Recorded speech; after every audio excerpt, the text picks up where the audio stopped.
చెప్పండి స్వామి. స్వామి శరణం స్వామి. మేము రుద్రకోడూరు అనే ఇక్కడ ఆత్మకూరు పక్కన రుద్రకోడూరు అనే టెంపుల్కి వచ్చినాం స్వామి. మేము వస్తూ ఉండగా మాకు దారి మధ్యలో ఈ ఫారెస్ట్ వారు ఇక్కడ ఆపేసి ఒక టికెట్ తీసుకోవాలా, 300 రూపాయలు టికెట్ అని అడిగినారు స్వామి. మేము ఎందుకు అని అడిగినాము.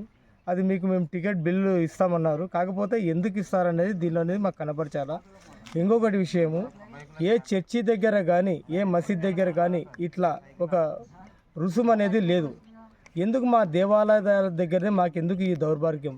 ఇంకా ఎన్నాళ్ళు ఎందుకు కట్టాలి? దీనిలో టికెట్లో మాకు ఈ రుద్రకోడూరు దగ్గరికి పోతున్నాము, ఈ రుద్రకోడూరుకి సంబంధించిన టికెట్ దీనికి 300 రూపాయస్ అని చెప్పేసి కనపరచండి. 300 కాదు 3000 కడతాం.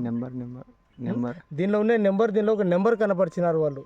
ఈ నెంబర్కు డైల్ చేస్తే ఇది రాంగ్ నెంబర్ అని చెప్పేసి వాళ్ళు తమిళ్లో మాట్లాడుతున్నారు.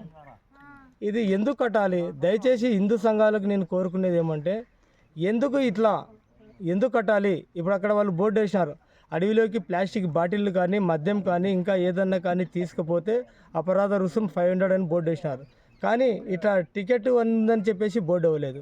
మా దేవాలయాలకు మేము పోవడానికి మేము ఎందుకు కట్టాలి చెప్పండి. దయచేసి మీకు నేను కోరుకునేది, హిందూ సంఘాలకు కోరుకునేది ఒకటి, దీన్ని అరికట్టండి, సాధ్యమైనంత వరకు అరికట్టండి. ఇంకా చాలామందికి సేవ్ చేయండి. ఎందుకు ఇట్లా ఆపేయండి? ఒక్కసారి కళ్ళు తెరచండి, ఆగిపోతుంది. మీరు కళ్ళు తెరిస్తే ఆగిపోతుంది. ఒక్కసారి కళ్ళు తెరచండి. ఓం నమః శివాయ.